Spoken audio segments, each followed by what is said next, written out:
we have this specially curated breakfast session for you.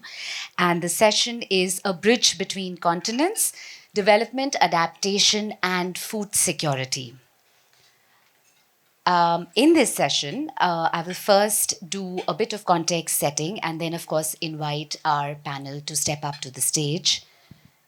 The bridge that we are exploring, I might as well take a seat. The bridge that we are exploring in this session is between Africa and Asia, the two key engines for global growth in the coming decade. For both countries, the growing threat of food insecurity impedes their progress towards development. Food security has surged in the past few years, linked with multiple global crises like the pandemic, increasing conflicts, climate change, trade wars, and the energy crisis, all of which have led to distribution bottlenecks, rising food prices, and grain shortages. According to the UN, 74 countries were affected by food shortages in 2023, and 750 million people have been affected by it. That's 1 out of 11 people in the world, and 1 out of 5 of them are in Africa. Both Asia and Africa are dominated by low income agriculture dependent countries and also smallholder farming systems, which are much more vulnerable to climate change and factors like rising temperatures and water stress. In a world that is so interconnected that a crisis anywhere can be felt everywhere, the solution to this will be found jointly.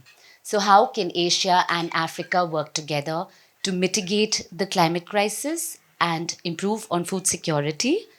What are the innovative policy levers and sustainable financing mechanisms that they can tap into?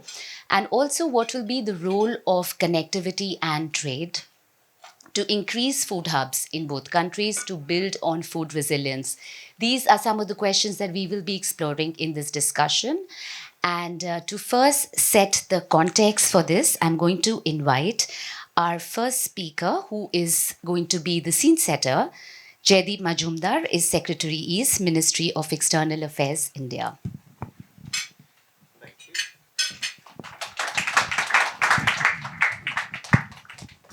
Thank you, Sunaina.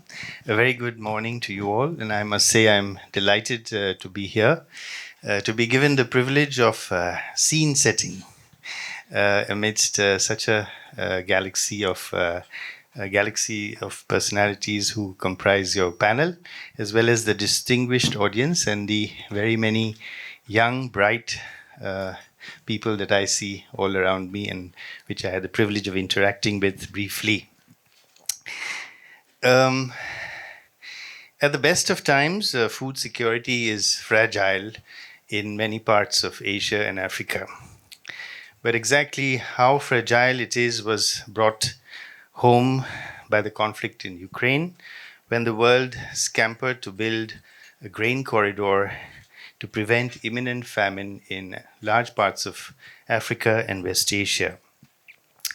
At the same time, there were disruptions in the supply of fertilizers in the region, leading to serious crop failures and rise in fuel costs that added to the difficulties in transportation of food.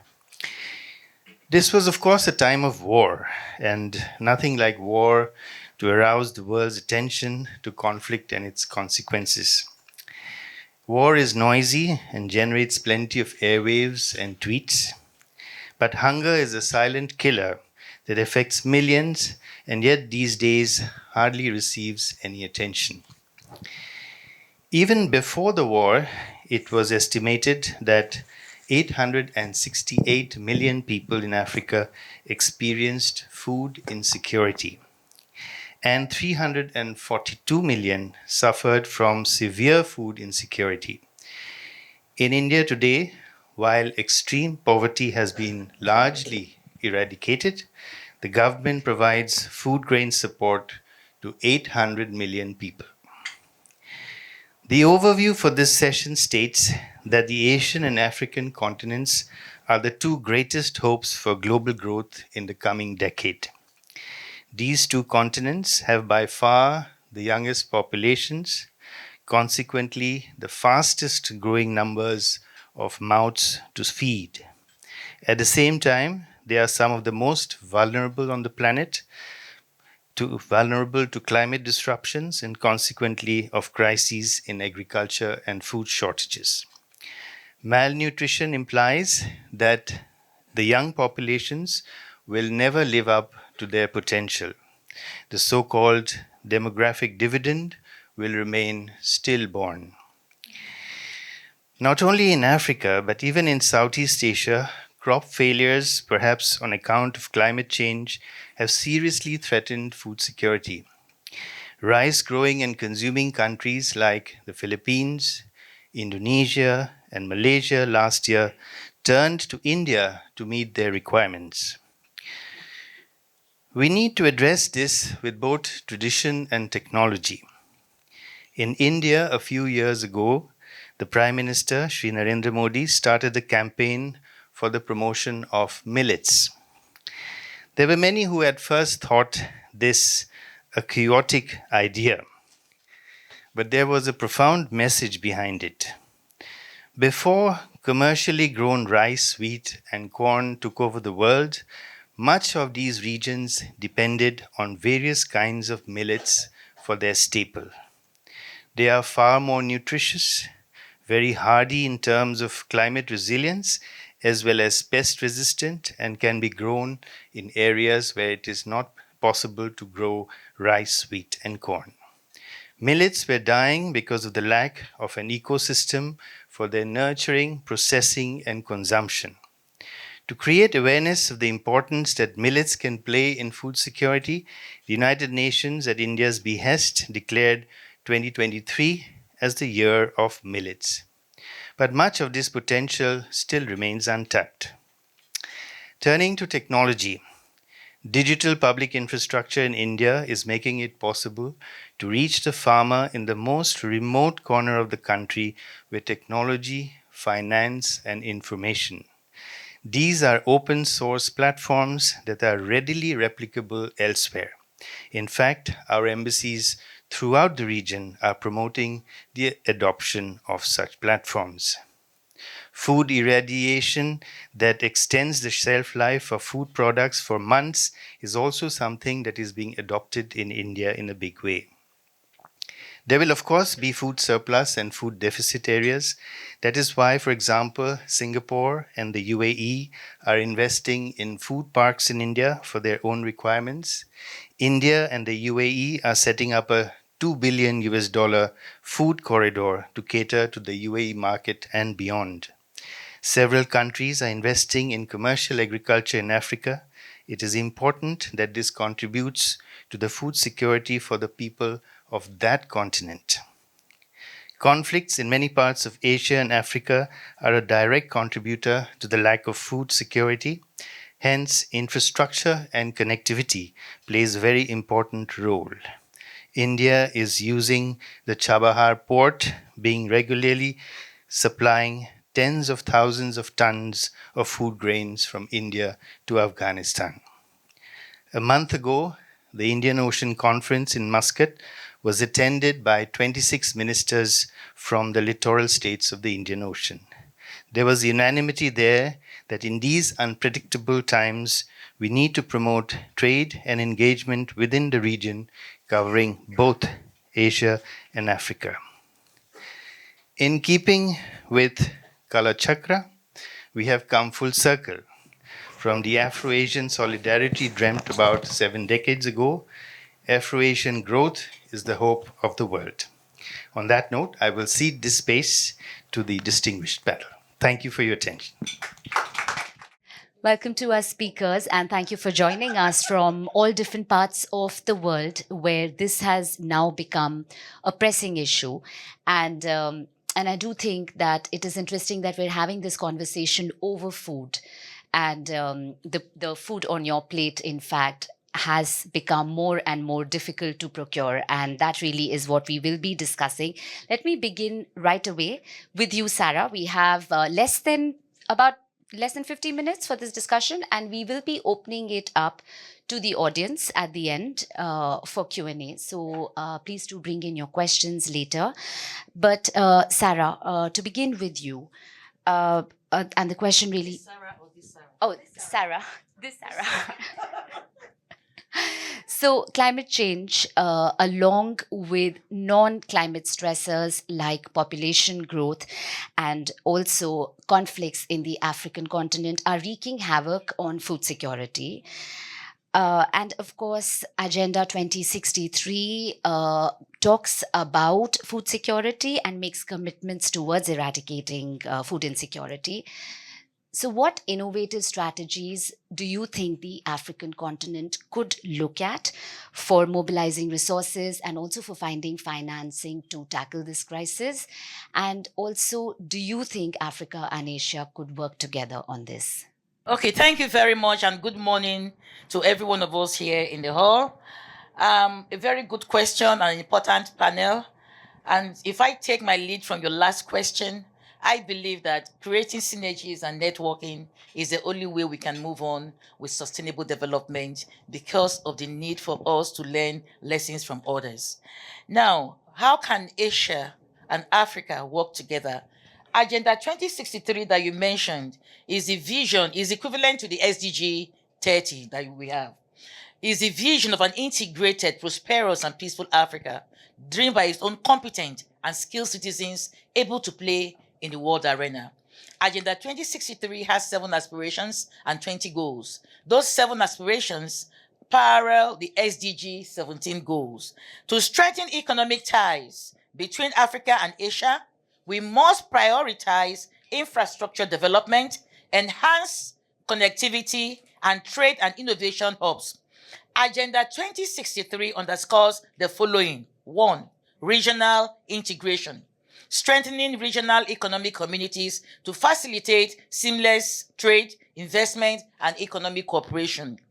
2. Infrastructure development. Investing in modern transportation networks, energy systems, and ICT connectivity to improve logistics and cross-border collaboration. This was underscored by the first speaker when he spoke about the importance of digital means to improve agricultural production. Then trade and innovation hubs, establishing strategic hubs, particularly in coastal and port areas, to drive entrepreneurship, industrialization, and job creation. So by fostering these linkages, we can unlock new trade opportunities, enhance economic resilience, and position Africa as a key player in global markets. You mentioned the demographic dividend.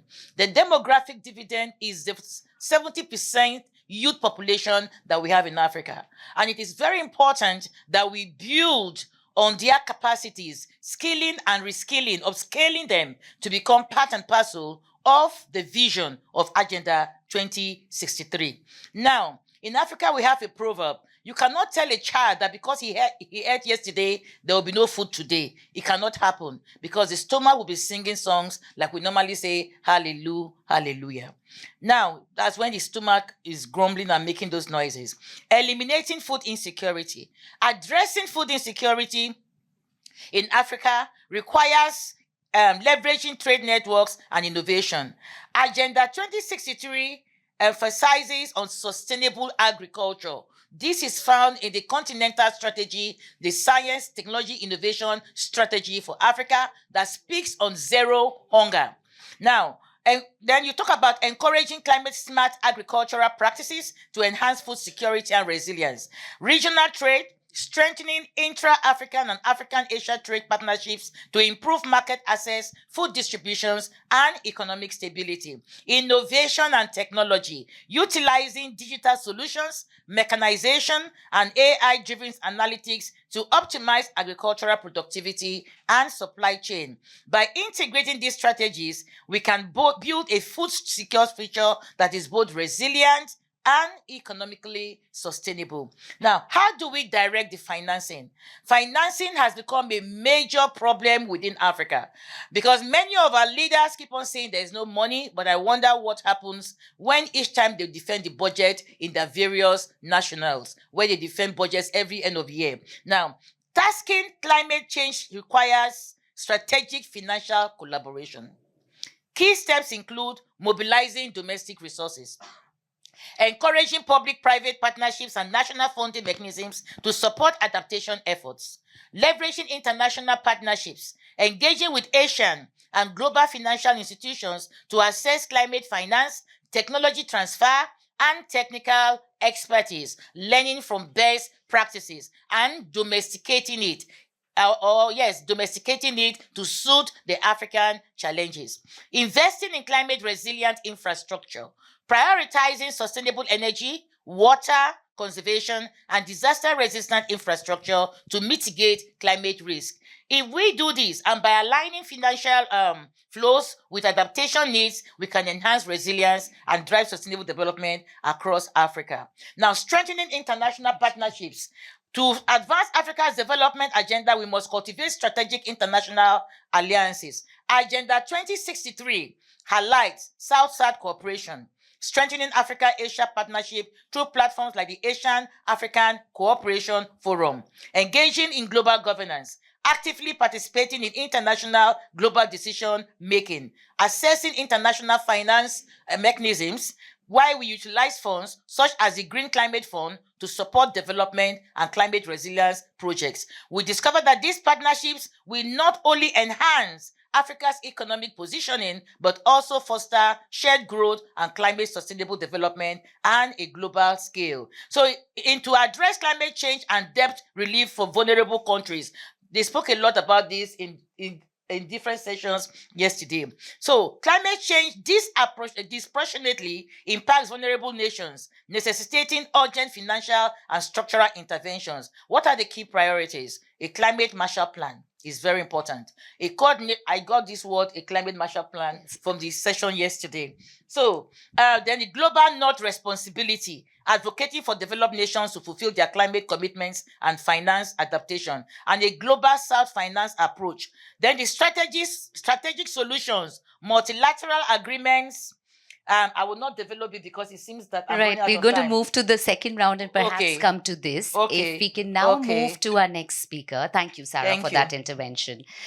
So from Africa, we now move to Asia. And Shivan, I'd like to come to you. We know that extreme weather events are particularly affecting coastal populations and communities, and of course also fisheries, and that not just affects food security but also livelihoods. And in a country like Sri Lanka, that crisis was further compounded by the economic crisis that erupted a couple of years ago and led to extreme food inflation. So for a small island nation like Sri Lanka, how do you think a country like that can adapt to the risks? And also, if there are any innovative strategies that are being adopted, which you could bring out? Thank you, Selena. Good morning, everybody. It's a pleasure and honor to be here. Sri Lanka suffers from this misnomer of being called a small island nation, when actually I'd like to reframe the idea of Sri Lanka. Just take a moment to do that. We are a island civilization, probably the only island civilization in the global south.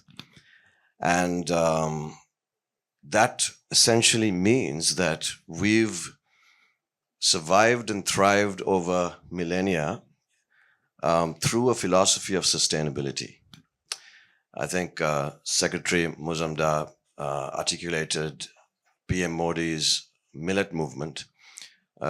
The reason I assume he did it was because he went back to a philosophy of sustainability that our region lays claim to and supported communities and built civilizations. It's similar in Sri Lanka. For example, I'm going to take a moment to describe to you Sri Lanka's hydraulic civilization, which meant that the island's people basically built hydraulic systems that irrigated fields and provided water and food, for example, using systems that were created by man over 3,000, 4,000 years ago.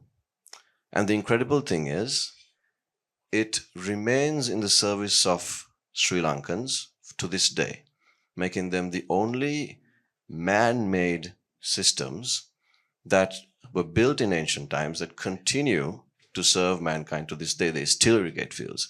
So if that's not a philosophy of sustainability, I'm not sure what is. Now, contrast that incredible civilization to where we are today. Obviously, the inability to battle and combat climate change has meant that vast swathes of Sri Lankan communities and societies are being very negatively impacted. I'm just going to take one example, the fishing community. Obviously, we're an island, we're surrounded by 235 square kilometers of ocean, which we call our own, our exclusive economic zone, a multiple of 8 of Sri Lanka's landmass. So we're not a small island, we're quite big. And despite that, access to fishing resources has been massively depleted as a result of climate change. The estimate is that Sri Lanka's fish production will decline by around 12% by 2050. Now, today, about 3.6 million Sri Lankans directly and indirectly depend on the fishing industry. So this is a real concern for Sri Lanka. It will mean that a reduction in what's called vertical mixing and nutrient recycling and all sorts of negative impacts on a healthy fish population will have a direct impact on quite a significant section of Sri Lanka's society. Add to that, of course, the fact that we're an island and we're dependent on rainfall and natural water systems. Any impact on these systems would have a direct impact on our communities. It is whilst battling climate change that Sri Lanka had to also buffer economic collapse and things that we had no control over. Just the past 5 years, for example, 2019, as you all might have known, we faced the Easter bombings. Sri Lanka is massively dependent on tourism, so it just completely took out tourism from our economy. And then, of course, came COVID, which impacted us all. An island being dependent on imports, for example, COVID was a very difficult challenge for us to face. Yes, in a way, being an island kind of protected us as well, but at the same time, our economy suffered greatly. And then 2022 came the economic collapse, which is the result of decades of systemic corruption. For an island economy like Sri Lanka's, it was a very difficult three-pronged attack, and it took the resilience of the community and the people to come out of it. And I think it's important to remember here that part of the reason that we were able to come out of it was the fact that we have a civilizational culture that is part of the Sri Lankan DNA, and it supported the movement forward despite facing so many challenges. The community is very resilient, and I think this is an important factor to discuss here because our nations in the global south, which is obviously not a geographic location, it is not. I mean, Australia is as far south as it goes, but Australia is not part of the global south. And Sri Lanka and India are both in the northern hemisphere. So it's basically the rich club versus the poor club. But the poor club, we have an incredible cultural heritage which offers us solutions which we really need to look into and use as we move forward. And I'm happy to talk about solutions in the next round. Thank you. Right. That's very helpful, actually, for highlighting the heritage of conservation. I'm now going to move to you, Rob. And well, first, of course, the fact that the Oceania region is one of the regions in the world where the threat of food insecurity has been growing, especially in the smaller Pacific islands, which are highly dependent on food imports and which have been affected both by the climate crisis and also the geopolitics of the region. And New Zealand is an exception in that region, a country which, of course, has produced high quality food exports. And I'm aware that you also export 90% of the food that is produced in the farms. What are the lessons that can be drawn from New Zealand, and how can it work with other countries on this? Thank you. Kia ora tātou whānau, ko rapia tēnei.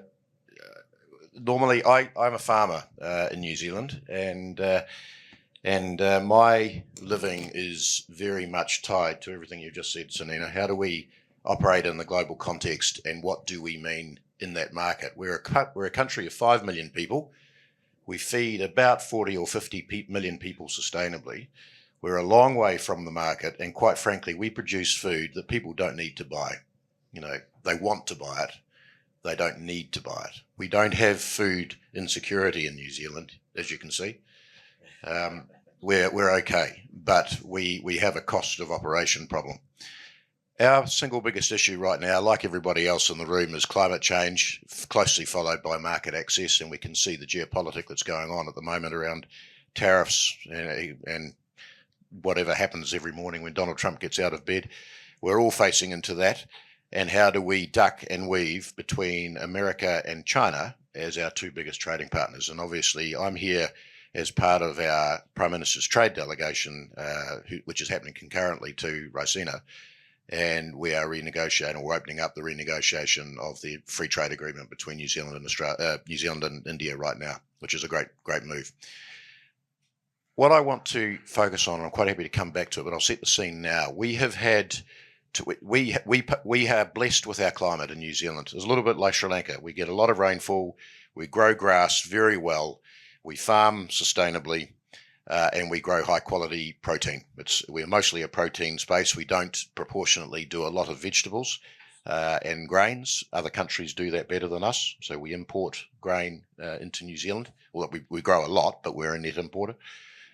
For beer mostly, actually, as it turns out, not for bread. But we export and grow protein really, really well. So our main focus is how do we continue to do that? And part of that, when you think about climate change, we are unique in the developed economies around the world that 40% or 47% of our CO2 emissions come from burping cattle and sheep. It's a developed economy that is so reliant on agriculture and having to deal with this climate crisis, and we have no tools available. So one of the companies that I chair is a company called AgriZero. It's a public-private partnership, and a few of you have already talked about the opportunities around that. We're a 50-50 joint venture between the government and 10 private companies, of which Silver Fern Farms, which I also chair, is one. And we are working together to develop new technology around how we reduce biogenic methane, stop cattle and sheep burping so much methane. Now, I think this is a really exciting opportunity, not only in terms of solving a problem that New Zealand has, but ultimately a problem that the world has. And I think if you expand that a little bit further, what New Zealand has been very innovative at over the last 200 years is developing pastoral farming solutions. It's effectively IP agri-tech. Now, if I talk to my farming neighbours about IP agri-tech, they'll think I've got rocks on my head. It's just what they do every day on their farm. But we have a skill set that I think is of value to the rest of the world. And the challenge is, how do we get that out there? And how does it fit with Africa and India? There's a whole lot of stuff in there around ownership structures and land, how you combine, because technology does not come cheap and you need to be able to invest. And I'll talk about that later on. But I think there's some really big opportunities here. New Zealand does ag well. The systems that we have can transfer and adapt, and it's how do we do that? So that'll be me for a starter for 10. Right. I want to move to you, Chitkala, and really get to the question that Rob has actually built for us about farmers themselves. And smallholder farmers are really at the heart of food systems, both in Asia and in Africa. And we know that they are vulnerable not just to climate and non-climate stressors, but also often lack access to technology, to solutions for improving yields. And this is an area that Bayer has been working on steadily. So how do you think smallholder farmers can be empowered to work in these regions to build on food security? Thank you, Sunaina. Good morning, everyone. It's a real pleasure to be here. I am the global head of sustainability at Bayer. And Bayer is a multinational company that operates in over 80 countries, and we have about 100,000 employees around the globe. And we have 3 divisions and 3 different business divisions. And the first one is our crop science division, which is focused on agriculture and food security. We also have a pharmaceutical division and the consumer health division. The reason I'm bringing up our divisions is because I want to talk about smallholder farmers primarily, but I want to also highlight that we have different types of customers. We have customers in North America who are very different from the customers we have in Asia and Africa that we are talking about right now. So when I look at the customers we have, the farmers in North America, if you look at the average size of the farm there, it's about 400 acres, 450 acres. Whereas when we talk about India, Africa, it's between 2 and 5 acres. And as Sunaina said, the smallholder farmers are critical for food security. But very often they themselves struggle with sustaining themselves. And so this is where we see this as an opportunity and a responsibility as a company that is engaged in supporting agriculture, that we have to serve the needs of this segment of the customers as well, and offer tailored services as well as products for these customers in a way that they can sustain themselves and they can also strengthen the food systems and adapt to climate changes. I mean, there are many challenges that you very nicely already highlighted for this, for the smallholder farmers in the beginning. And what we try to do is actually have an alliance across multiple partners to strengthen the business or the livelihoods of the smallholder farmers. So towards that, we have committed to a 100 million initiative.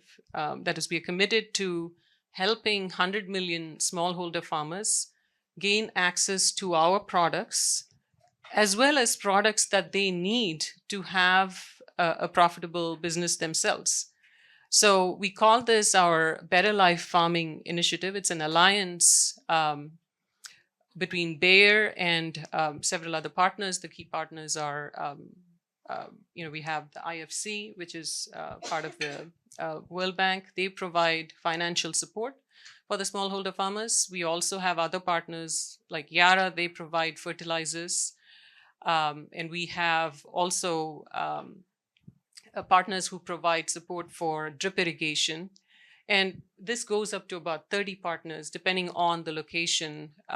We have a different set of partners that, meet the needs of the local customers.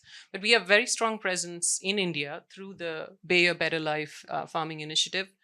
Also in other parts of Asia, Indonesia is an important country for us. We also have a strong presence in Bangladesh.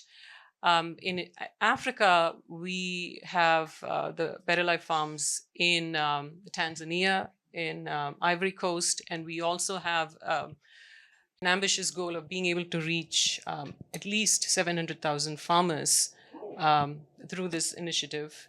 But overall, we are doing well in terms of reaching the 100 million smallholders. We are at 53 million right now, but we have, pretty aggressive targets for, the rest of the 50 to actually gain more traction in Africa and Asia. And I do believe that the lessons learned in Asia are actually transferable to Africa. Very often we have team members who work across the two different continents, share lessons learned, and I'm happy to share more of the details. But the key point here is that there is a natural connection between the two regions. One is, the hunger that's felt by people in this region. I think the intensity is much more, or the distribution is much more in Africa, but the numbers are higher in Asia. So it's about 8% versus 20%, 8% in Asia versus 20% in Africa in terms of people who actually feel hunger, who do not have food security. And also the problems on the ground, people can relate to water scarcity, some of the challenges that you mentioned, access to finance, impact of climate change. So we are able to address these. We are also able to do last mile delivery, which can be translated from one region to another. So these are some ways in which, through these partnerships and the formation of an alliance, we are able to actually contribute to the livelihoods of the smallholder farmers. Thank you. And finally, over to you, Sarah. You've heard from all the speakers, and if you can summarize for us, for countries from the global south, how can they work together on capacity building and knowledge sharing for building resilient food systems for the future? Thank you so much for the question. Actually, I want to connect the dots, starting from Sri Lanka. I think that what you were saying is very inspiring. If we're talking about Asia and Africa, there's everything. There's biodiversity, human capital, lots of heritage, lots of heritage. And then I touched the point to Africa. There was a strong voice calling for technology, partnership, connections. And then I touched the points to the industry, what the industry is doing, not only from the larger perspective, but also touching the small one. And then, of course, the knowledge of science, capabilities, strong countries that can support the planet. And then I want to see what we have been doing at the Future Food Institute, but also, let's say, starting from the power we hold in our hand when we are talking about food, because at the end of the game is the stronger the stronger tool we have to really change the world, because from how we eat, how we farm, how we deliver food, we can really shape the society, shape the environment. Are we farming in a regenerative way or not?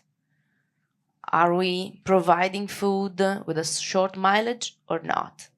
So global food systems now is not considered as something that is touching human rights, because food needs to be considered as a global public good. Nowadays, it's considered just as a privilege.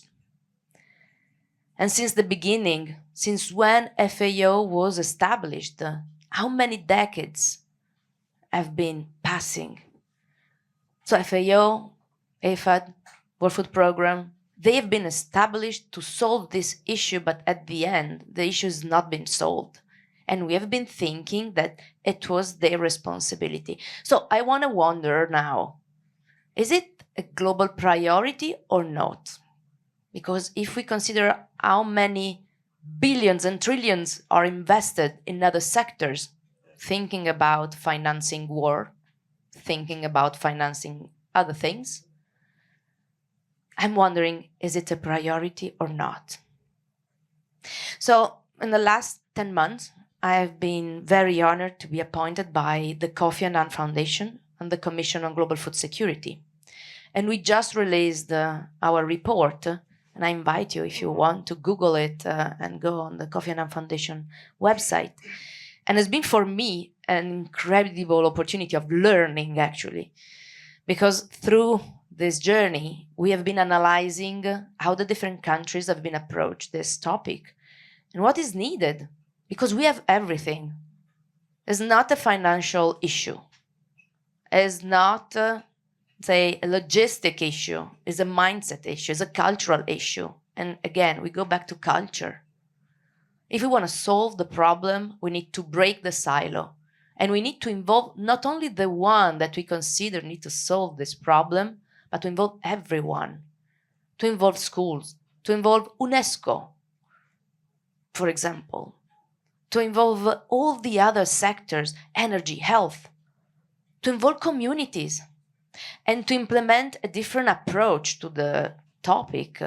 Probably the integral ecological approach that is framing 6 areas, having a strong political visions, forget about parties, but where we're going as a community, as a society, and then regenerating the planet. We cannot live healthy in a sick planet. We know it.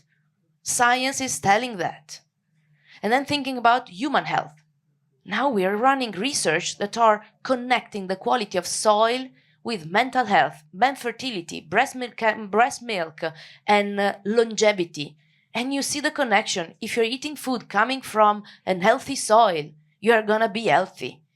If you're living in an environment that is healthy, you are going to be healthy. So soil, environment, water, air is strictly connected with human health. Then the society, and then the cultural pillar. We have ancestral knowledge everywhere. If I'm thinking about Latin America, if I'm thinking about Africa, if I'm thinking about Asia, if I'm thinking about the Mediterranean, we know since millennials what is needed, what is good. And then, of course, the economic one. So the 6 areas need to be in balance. We cannot just think about that as a market privilege, just about economic. We need to think about all the 6 areas together. So, of course, now we need to start to approach the issue, I think, from different perspectives. And I think that we need to shift. And the report is highlighting 4 governance shift. And we need to start to think about this topic not always in an emergency mode. Oh, we need to feed the planet. No, we know it. We need to start to prevent. And now with technology, we can have the solution. AI, we have been hearing lots of panel talking about AI. Yeah, okay. It's not going to solve the issue, can facilitate. I'm wondering also what's going to be the impact of AI in these countries as well as in our countries as well. But I think that we need to go fast in developing more partnerships, big, small, global south, global north, together, young, generational trust. We have lost trust between generations. So I think that now is a huge time of crisis, but also of opportunities. And there's no time better than now to solve this topic because the tools are there, the knowledge is there. We need to pool culture and bring culture as much as we can in our communities. Right. Thank you so much, Sarah. This has been a very rich discussion so far by all our speakers and, of course, also our scene setter. And before we open it up, I'm going to come to each of you and give you a minute each to summarize your thoughts from this discussion so far. And also, if you can highlight one key takeaway or opportunity that we can look at to build resilient food systems of the future. Rob, let's begin with you. I agree on partnerships. I agree on leveraging relationships between countries. I think the distinction is that the rich club, as somebody mentioned today, is imploding. America is retreating back inside its borders. So it's up to us to build new relationships. Those members of the rich club may not have a club anymore. So how do we reach out? How do we build those partnerships? So I think, think about that. But the rich club have technology available and IP available alongside the heritage that can bring this together. Thank you. I believe that the African-Asia cooperation will enhance food security in Africa by leveraging these innovative strategies that we have mentioned, mobilizing resources and financing, and fostering Africa-Asia collaborations. We can effectively address the food security because we already have examples of such cooperation with Asia. We have the China-Africa Agricultural Cooperation, we have the Japan's Africa Agricultural Development Program, and we have the India's Africa Agriculture Initiative. Health, say health is wealth, and we are what we eat. And to have good food, it means that we must respect the soil, because the soil itself speaks its own language. And what we put in the soil is what we get.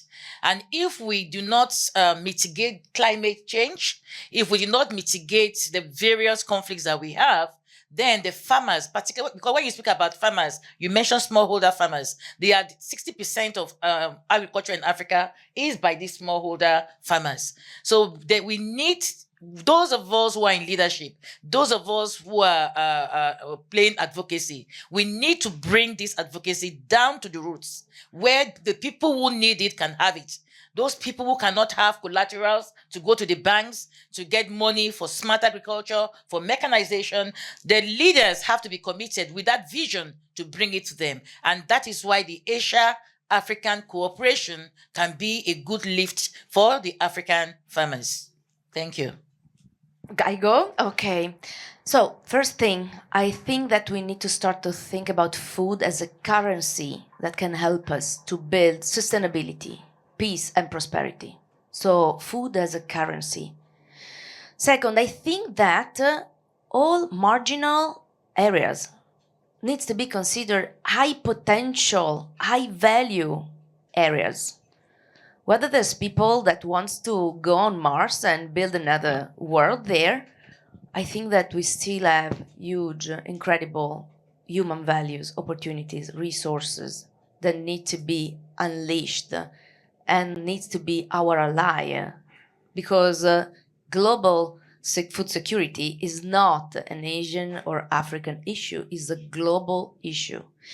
And I just would love to share a sentence, a quote from David Nabarro when we presented the report. He was saying, food security governance has to be stronger because right now it does not address the enormity of the challenge.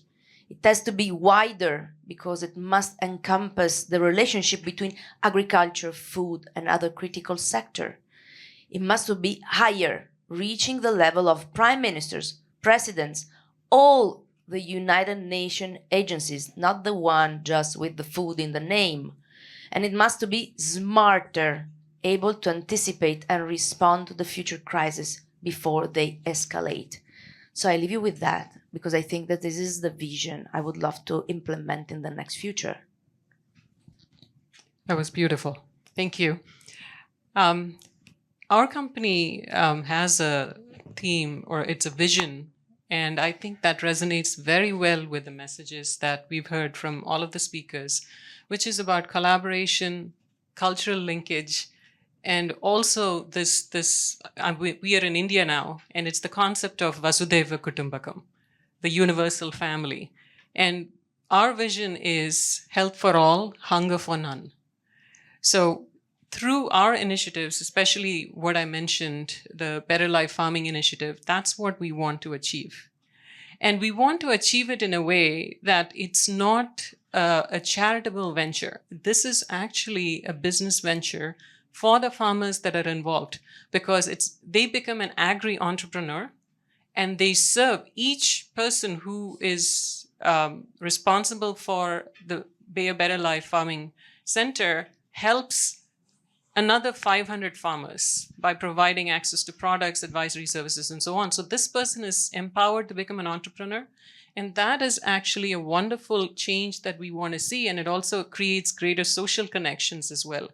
So I think it's working as one family, working across continents to solve problems, and also identify cultural similarities which can actually contribute to better working relationships as well. So for me, it's that, the collaboration and recognizing advantages and similarities that we have as cultures. Thank you. At the height of its economic collapse, Sri Lanka's currency depreciated by something like 80%, compounding food inflation, which was somewhere around 90%, impacting staples like paddy and coconuts and things like that, which was a huge concern for us. And obviously, we need to think about using technology to improve metadata, for example, because it's becoming increasingly important for subsistence farmers and fishing communities, etc. Of course, we need to strengthen micro, small, and medium enterprises because they make up 90% of Sri Lanka's economy, for example. But these are statistics. What's required is leadership. Leadership that understands our regions and understands how to move the people of our regions. I'm going to leave you with a quick story from the Dhammapada, in which development in our regions is likened by the Buddha to how a bee takes pollen from a flower. Now, don't forget, the bee takes resources from the flower. The Sigala Vada Sutra is the name of the sutra. But the result of that activity, of taking something, means not hurting the flower and more flowers through pollination. That should be the philosophy. Thank you. Rob wanted to come.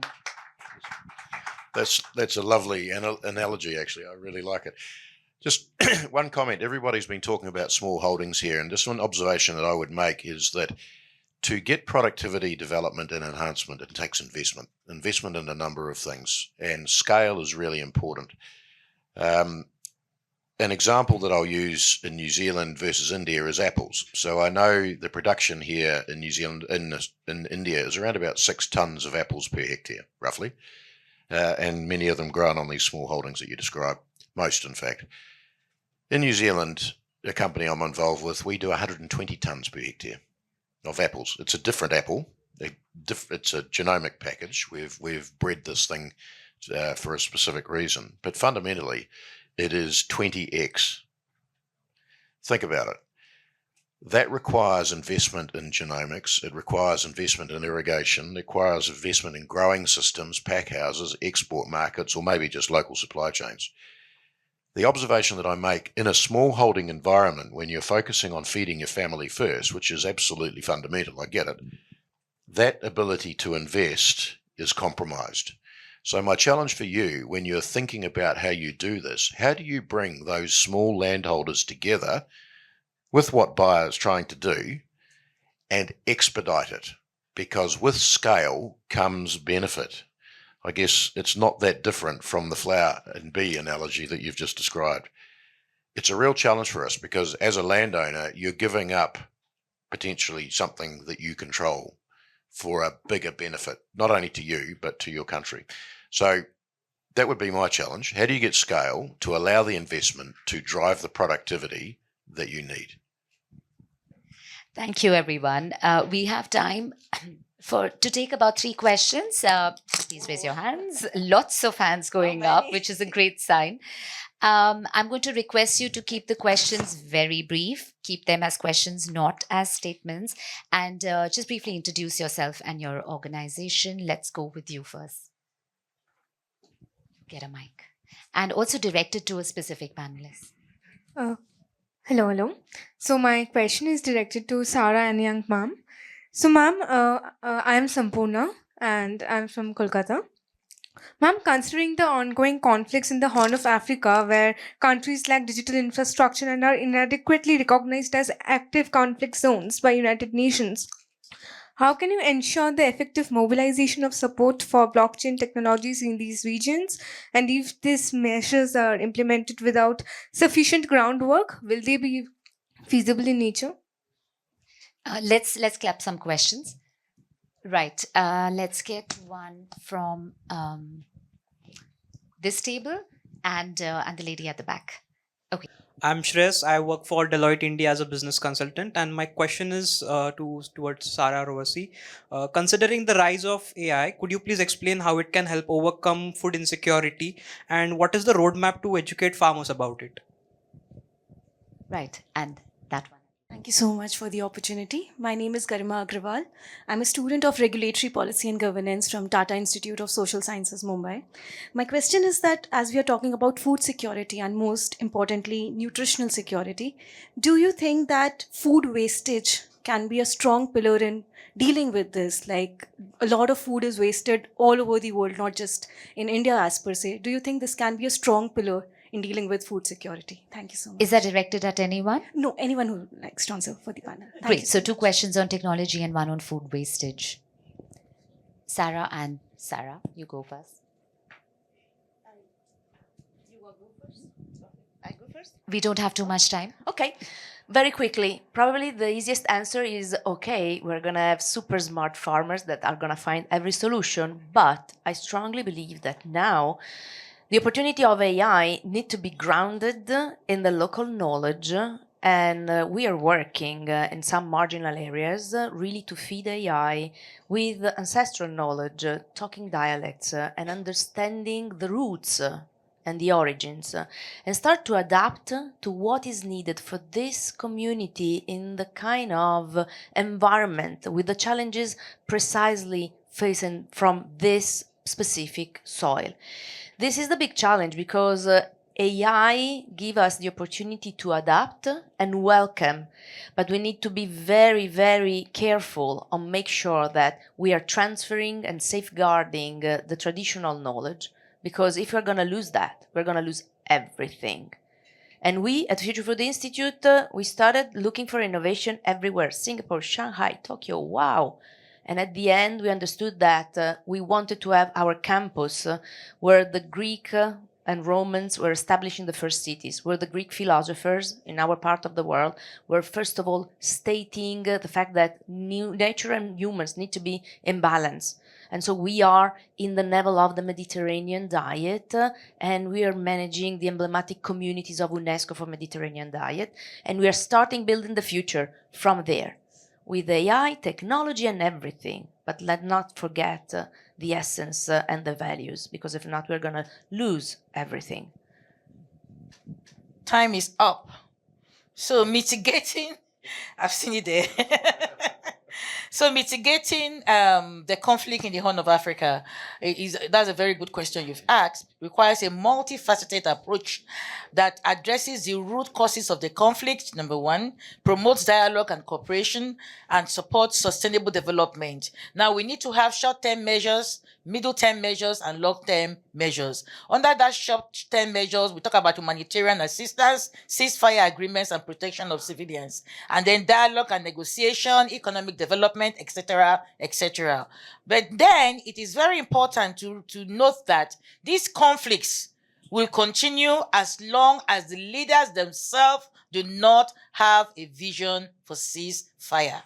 And where there is conflict, there is displacement. And where you have displacement, you have refugees. And where you have refugees, there will be food insecurity. So it starts from here. Like somebody rightly said here, it's something that starts from your psyche, your mentality. Why should we fight? Why should there be war? The absence of war itself does not mean there is no war, because hunger brings war. Thank you. Food wastage. I'll deal with that. Yes, it's a problem. Yes, it should be part of the solution. Is it going to be enough? No. It's part of the solution. It's not the entire part of it. Part of the issue that will happen over time is that as consumers get more affluent, put all of these conflicts to one side, that has to be dealt with. As consumers get more affluent, their diets will change. So as growers, we need to face into that. What we see is as countries evolve economically, their diet changes from carbohydrate dominant to more protein. So your food production systems will have to adapt and change. Food waste is a big part of it. We need to deal with it. It's the elephant one of the elephants in the room, but it's not going to solve the problem. But we should be doing better, a lot better. Right. Thank you so much. We've trekked so much ground in this discussion, and I want to thank each of our speakers for joining us and for bringing such ideas to the table. A big round of applause, please.